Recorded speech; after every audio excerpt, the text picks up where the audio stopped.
about how, like the evolution of disease, like what was the big disease in the 70s versus the 80s versus the 90s. So I think that was really helpful to sort of set the tone for this conversation.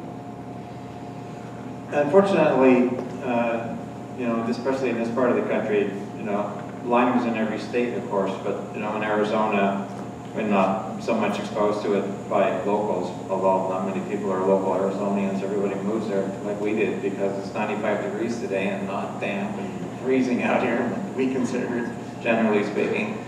But because I've been around for a long time, if you had come to me in the 1970s with some ailment and we couldn't figure out what it was, we would have told you that you had hypoglycemia. Because in the 1970s, everybody had hypoglycemia. And then in 1982, William Crook published the book, The Yeast Connection. And then suddenly you didn't have hypoglycemia, and now everybody had yeast problems. And if you had ever taken one antibiotic or taken one birth control pill, you definitely must have had yeast and candida, and that was the root of all your problems. So everybody was supposed to take nystatin and do all kinds of antifungals. And then we got out of the 80s and we went into the 90s, and then we got into the yuppie disease, which, was called chronic fatigue, but because we had no way of diagnosing chronic fatigue, because it was a made-up disease, because we thought it was psychological, we said, oh, you're just making this up, so you just have chronic fatigue, but that's the way it goes.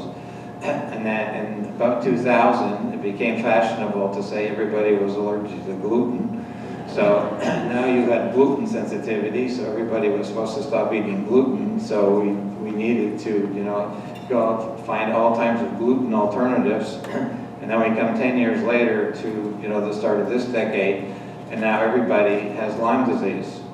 And yet, if you go back and read the books, as I did, and I practiced in 1970, and look at all the symptoms of hypoglycemia, you'll find that there's about 125 symptoms. If you read all the symptoms of candida, there's about 125 symptoms. And if you read all the symptoms of fibromyalgia and chronic fatigue, there's about 125 symptoms. And if you read them all about celiac disease, there's about 125 symptoms. And if you read them about with Lyme disease, there are about 125 symptoms. And they're all the same symptoms. So I'm not saying that any of these diseases don't exist. They all exist. They're all real. They all can be diagnosed.